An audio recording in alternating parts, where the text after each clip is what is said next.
My parents, Ethelyn and Bagai, came to England in the late 1950s. I was born here. As a teenager, I worked out a neat little summary for the times when people asked me where I was from. I'd say I was British by birth, but Jamaican by will and inclination. If ever Bagai overheard me, he'd berate me. "Stop talk tripe. You're born right here. You are English. I am British.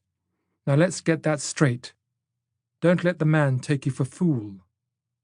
Though Bagai never expressed much enthusiasm for Britain, he had an uncomplicated attachment to his moral right to be here. His British passport bore the stamp right of abode, and so what more was there to discuss? Argument done, as Jamaicans say. But the argument is not over. Growing up in the 1960s, it was always a mystery to me why we were here, living in an unhappy house in Luton, thousands of miles from Jamaica. It would not have been wise, though, to ask Bagai such a foolish question. Bagai was a simple-sense man. The answer would most likely have been, "We're here because we're here. You have someplace else to go?" My mother, Ethelyn, was far more reflective and philosophical, but she seemed to be forever singing sad, plaintive hymns to keep such questions and answers at bay, as much from herself as from her children.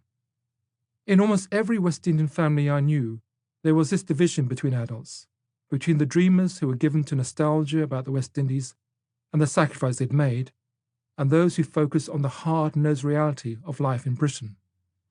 As a child, parked in drafty hallways when my parents visited friends and relations, I eavesdropped on the strained and hushed disputes between couples as they argued over the plan, such as there was one, that they'd agreed on when setting out for Britain. But there didn't actually seem to be any plan, other than a vague commitment to an impossible-to-imagine future.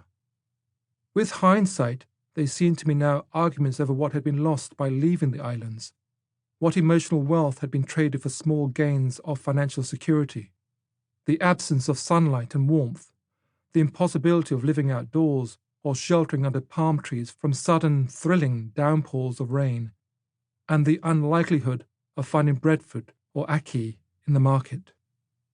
The tension was there from the beginning. You can see it in the newsreel footage, in the faces filled with hope and apprehension of the smartly dressed men in suits and fedoras disembarking from the HMT Empire Windrush at Tilbury in 1948. The month before the new British Nationality Act was given royal assent, on the 31st of July 1948, conferring British citizen status on colonial subjects, the Windrush started picking up passengers from the Caribbean. Some commentators and members of the Houses of Parliament disapproved of the new legislation, fearing the ships steaming towards Britain would change the mindset of people from the Caribbean. They'd now feel encouraged, it was argued, to try their luck in Britain.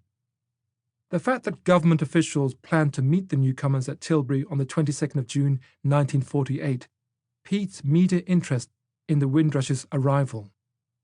Though the Evening Standard alone believed it warranted front-page coverage, Pathé Newsreel's brief report captured a moment which, especially since the 50th anniversary celebrations in 1998, has become emblematic. Looking back now, the attention paid to the arrival of that ship seems extraordinary. The popular image of the Windrush has also reduced the story, not least because it excludes more than 200 women who were also passengers. It also threatens to eclipse the bigger picture of the impact of mass migration, as some 300,000 adventurers made their way to Britain from Trinidad, St. Kitts and Nevis, Antigua and Barbuda, and other West Indian islands over the next 15 years. But the Windrush is only a small part of a magnificent story of the changes wrought to this country by the arrival of that generation. Of course, Caribbean travellers to the UK had preceded the Windrush in the decades and centuries before. When Flying Officer Ulrich Cross, a tall black man with a plummy voice, was introduced on the 1943 Ministry of Information film West Indies Calling, the bomber navigator from Trinidad revealed the degree to which West Indians saw Britain as the motherland. They felt awed, privileged and protected by it, and were keen to do their bit in the fight against Hitler.